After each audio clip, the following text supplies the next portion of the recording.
The next presentation is using GIS and data management for enhancing WPCA operation quality. And we have Brett Milburn from a GISP from Langan Engineering, and Ricardo Ceballos, he's a project engineer at the Greater New Haven Water Pollution Control.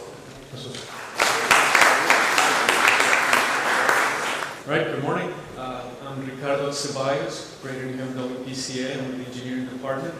My partner, as Dennis introduces, is Brett Milburn. Brett and his team are the consultants that are in charge of updating and maintaining our GIS system. I assume that most of you know what GIS is. How many of you are GIS users, active users? See a lot of hands up. Not too many. Our presentation, it's going to be pretty much a history of how we got to where we are and all the solutions that we keep implementing that are making our day-to-day operations a lot easier. It is very much focused on the people that are not experts on GIS. It's just people that need a tool to make their job easier.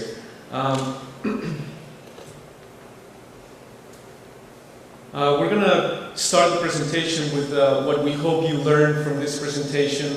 Brett will give you a little bit of a technical background, not too much, but enough for you to understand that it's not rocket science. It's something that can be implemented. We have implemented it in a way that has made our processes a lot easier, and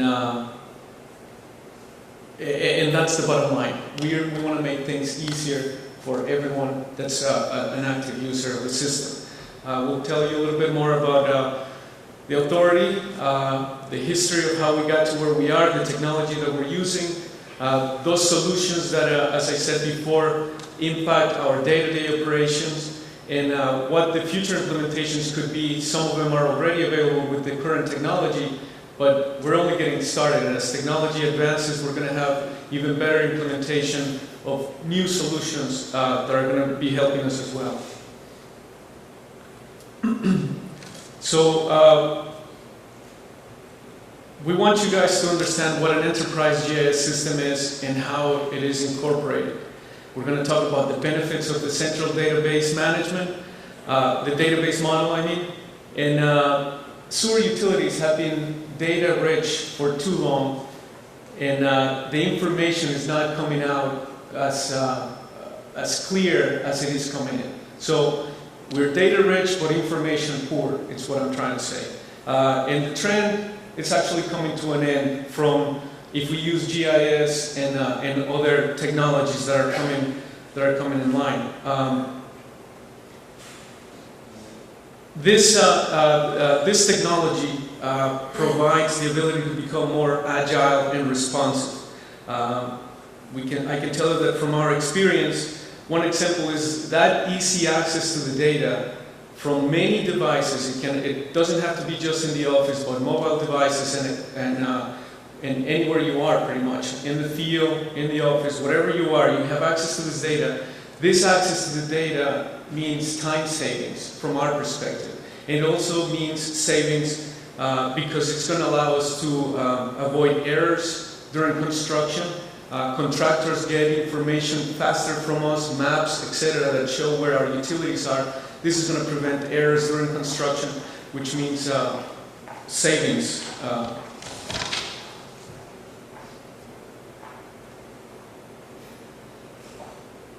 The Greater New Haven Water Pollution Control Authority, we are, as most of you know, we have 4 member communities, towns of Hamden, East Haven, Woodbridge, and the city of New Haven. We have approximately 48,000 customers. Our system is about 555 miles long. We have 30 pump stations, and the East Shore wastewater treatment plant has a design capacity of 40 million gallons per day.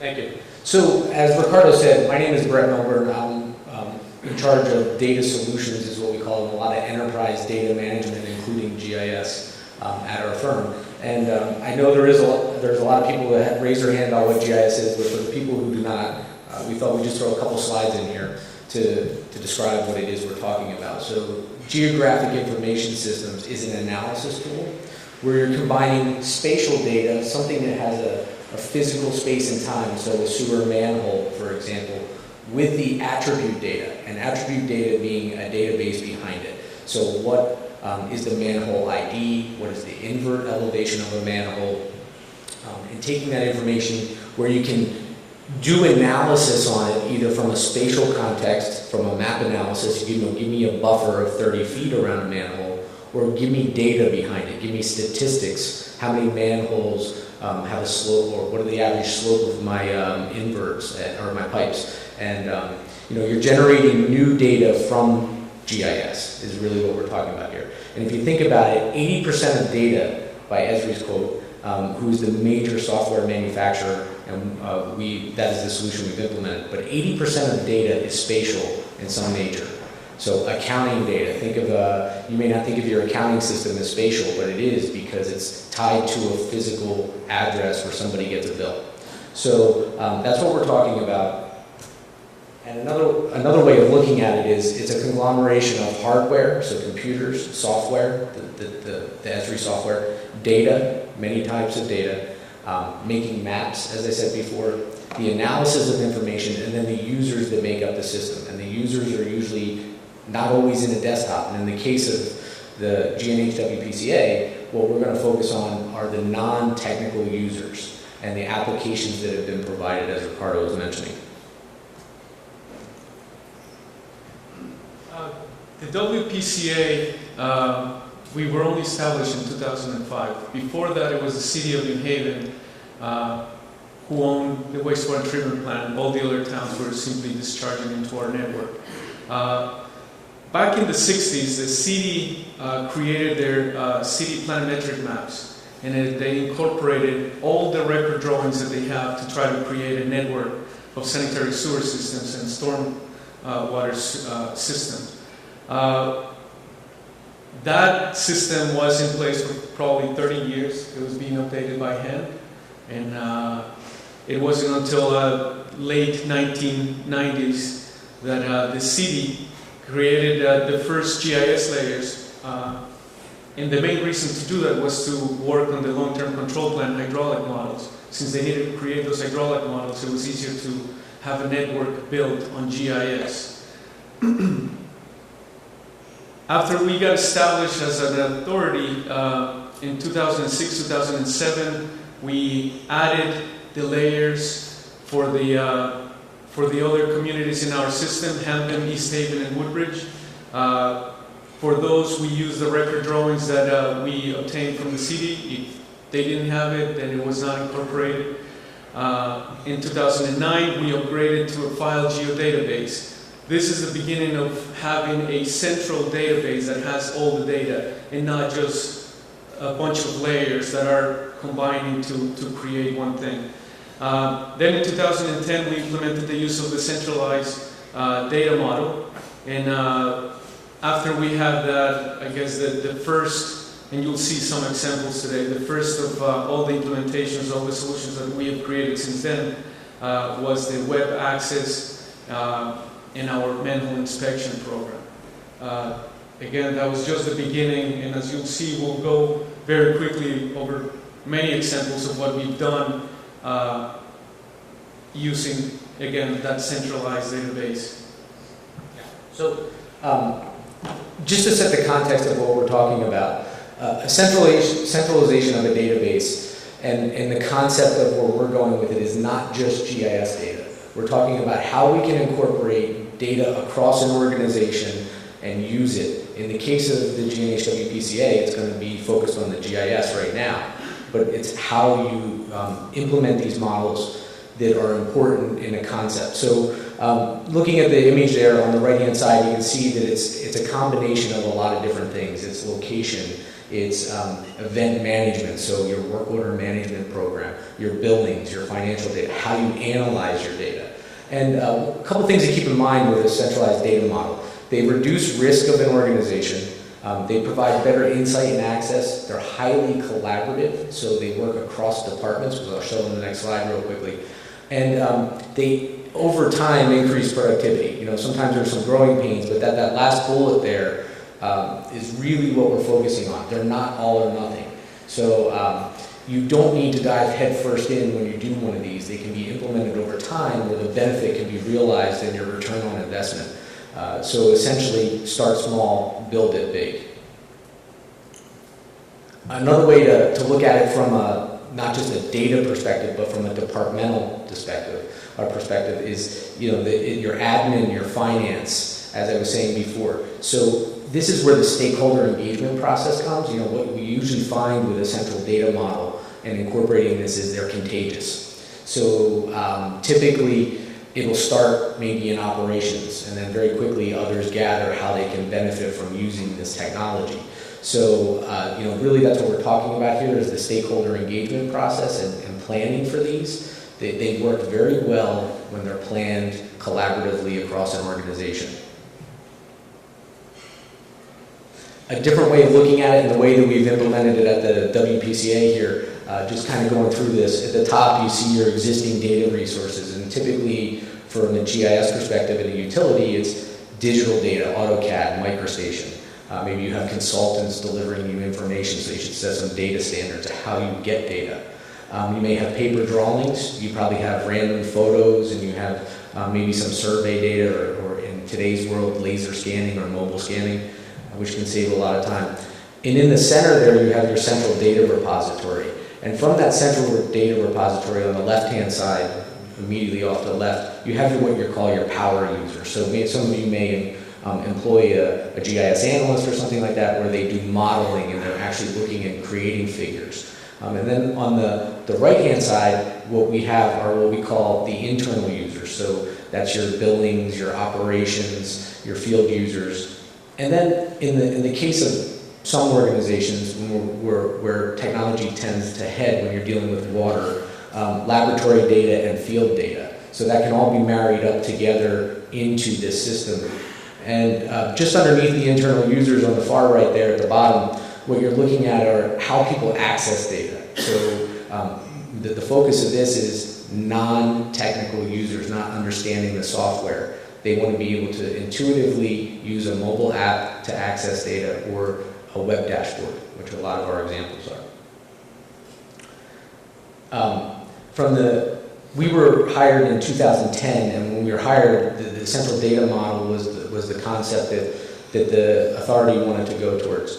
So at that point, we were able to take existing GIS files and kind of marry it down into where they wanted to head, knowing that the data source and quality a lot of times needs to be vetted. So as part of that, we do vet, and we call it validity checks, and we qualify how data was obtained. So if it's survey grade data, obviously the accuracy is going to be better than something that was collected with a GPS unit or manually digitized or imported. There's a constant stream of modified paper drawings. So one of the tasks that we work on is a constant stream of this. They get improvements. We update the data models appropriately. But that's never ending, and that's always going to be that way. So that's where data standards come in. So it's setting data standards for how you want data to come in. They're also doing field inspections and verification activities. So it's getting married real time to the database. And then, of course, there's always traditional survey activities and roadway improvement projects, et cetera, that come into this and come into play. So now we're going to run some videos. We're going to show you guys some of the solutions that we have implemented, and we're going to go through a time frame here. So the initial aspect was the authority saying, this is great, I only have one desktop user, and it was Ricardo, I think, at the time. So, we need a way that we can access this information for non-technical people.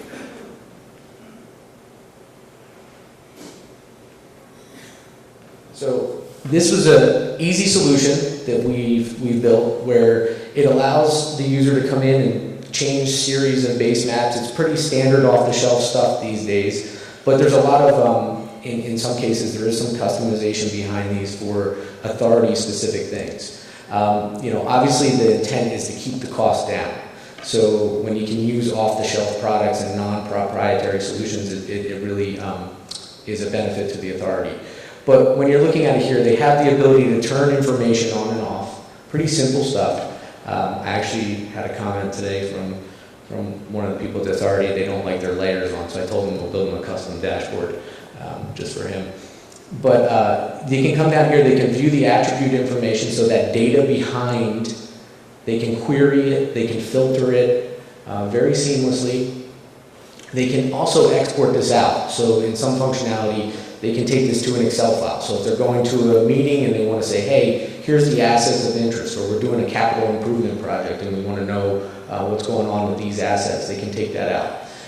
Here we're showing just examples of how you can print this information. So very user-friendly. They can enter some information about maybe a project title. It comes out with a legend, a scale bar, so they can kind of do that. They can draw and make notes before they do that. So calculate maybe, I think I'm going to show an example here in the video that is drawing just lines and polygons where it's calculating acreages. We'll give it a second, and we can always move forward quick.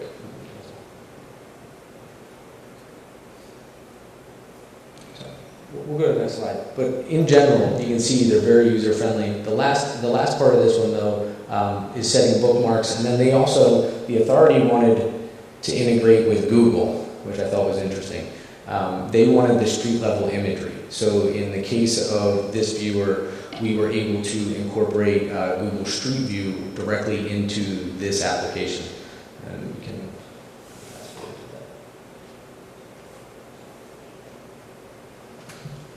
that. Very quickly after it was, well, this application is great. Now I want to do manhole inspections.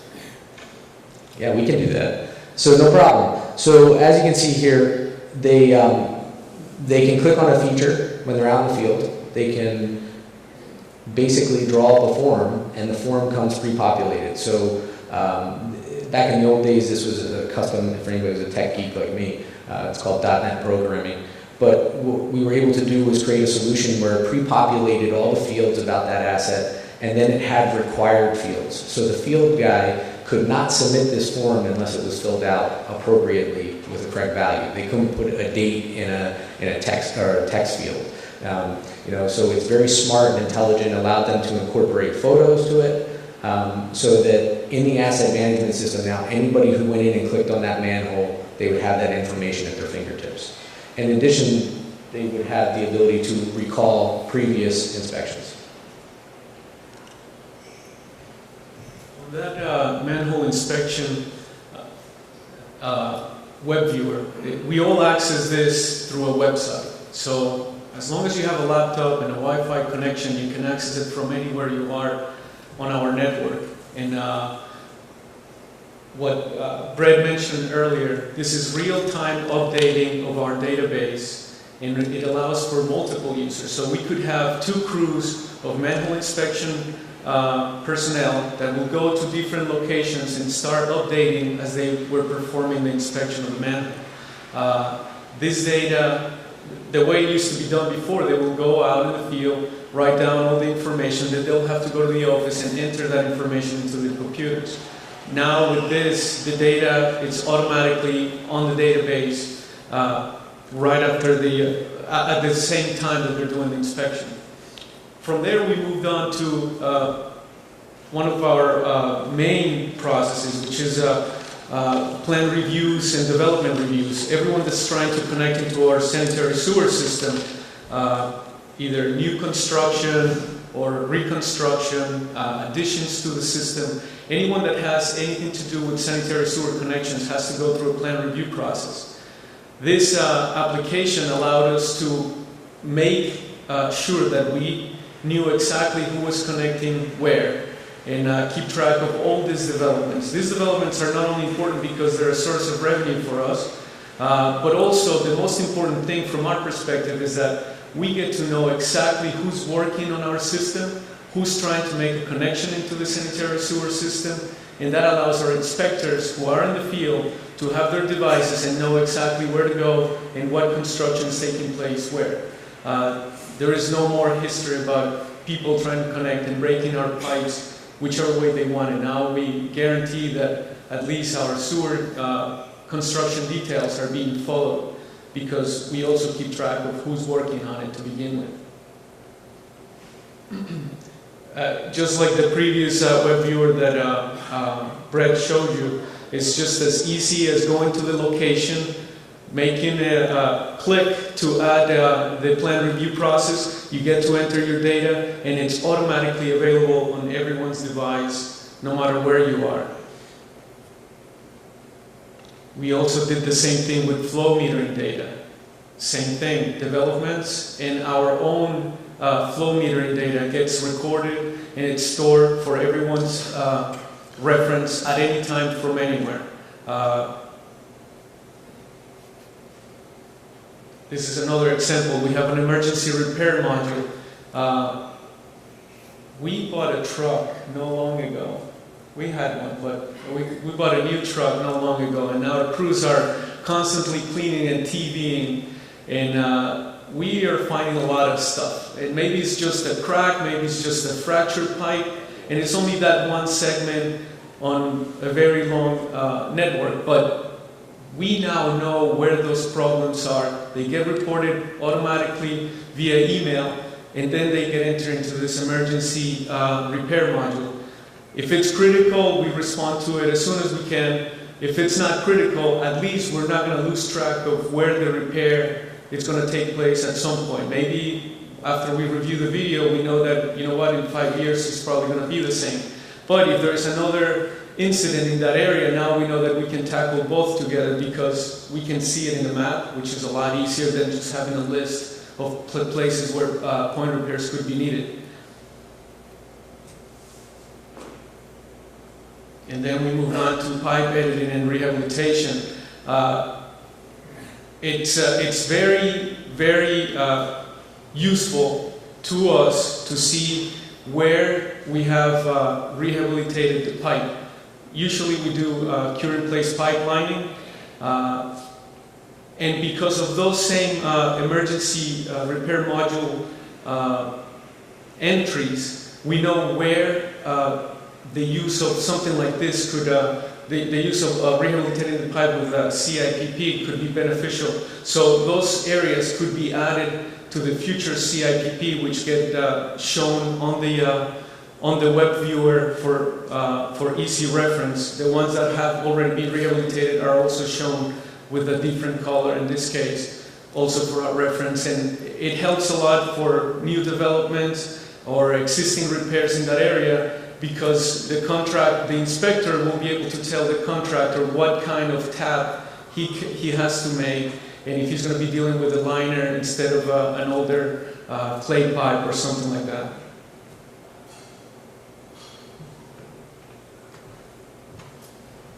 So as we said before, this is great when you're in the office, but you also want to have your field users access information and take notes as well. So in today's society, obviously everything's at your fingertips at all times. So we implemented a series of mobile apps, which are going to be ever expanding, but this allows the field users to click on an asset, view information, collect notes in the field, view, as I said before, just showing some screen captures here of how they can turn the same layers on and off. They have the same functionality. They can share the map through an email, so if they get it and they want to send it to their supervisor or something like that, or hey, here's the area where I'm at, here's my notes, they can share it very quickly. View the attributes, and move on. So the next one, to show how it integrated with other systems and expanding this GIS system. So they've used call before you dig now as well. So another third-party vendor came in and we were able to incorporate the same GIS system with call before you dig to auto-generate figures on the fly with reports. So in this case, you can see that, are you good to go? Is there a caution? Is there a stop work? So when there's a drawing is produced. Also, as Ricardo was mentioning, another third-party vendor with the camera truck came in, so we were able to incorporate the videos into the the asset manager too, so the viewer, so that they can see the pipe inspections. So when they're in the field or you're in the office, you can actually just click the pipe segment and you can actually view the videos as well. You don't have to go to a separate file, you don't have to do any of that anymore. So in the end, what it really equates to for them is that they have a lessened cost, and they have, you know, increased collaboration across the organization. Now the field users are using it, you know, many different levels across the organization. Provides ability to make better decisions for themselves, and it also has the speed and access of data. So the enterprise system is increasing the return on investment over time. And it's a long-term sustainable system. So what we're saying by that is this technology is not going away. It's really funny. I had somebody tell me one time, I don't know if anybody know Laserfish? Anybody familiar with it for a document management system? Very proprietary. And I told them they should convert everything to PDF. And they said, no, that's proprietary. I said, but you can convert, somebody's always going to have a PDF converter. It's an industry standard now. And it's, yes, you may have to pay, but it's not proprietary. And it was a really funny argument back and forth. It was healthy, but the sustainability of a PDF is going to probably be longer. It's going to be cheaper, and that's what we're talking about here.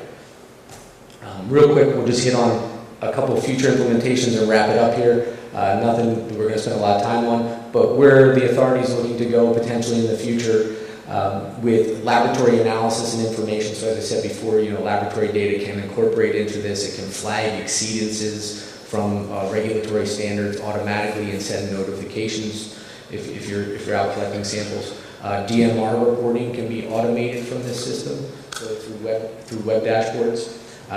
Additional rollouts, they do have a work order management system, but we're looking at taking it mobile and having it integrate with the existing system, and I'll show a slide or two.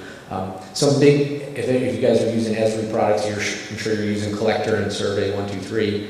If you're not, really easy to use applications for field to office mobility in real time. And then lastly, we left it yellow for impervious coverage and stormwater billing. The authority is not managing stormwater runoff, but for those of you that are, you can, you know, it's a big thing today with CSOs, MS4 reporting, the inspection forms associated with them, and how you take that information and you can actually recoup costs by charging for impervious coverages. So real quick, this was a video, but I think for the sake of time, we'll just we'll keep it going. But this is an example of an enterprise dashboard where you're flagging your exceedances as laboratory data comes in, and then you're able to automatically generate your DMR reports from here. So very quickly on the fly, export it out to an Excel document, meeting your regulatory standards. This is another enterprise dashboard, just showing examples of real-time monitoring. I'm sure they do know about the Internet of Things, but sensor data. I mean, anybody have an automated doorbell with a video, the Ring, or any type of technology where you're controlling features in your home, your thermostat, it's all Internet of Things. So this technology with an enterprise system allows you to monitor SCADA systems, allows you to monitor trends in real time. So pumps and in this case chlorine and pH trends in a well. So you can do that through these systems, and you can create reports from them very easily. So very user friendly in a non-technical way.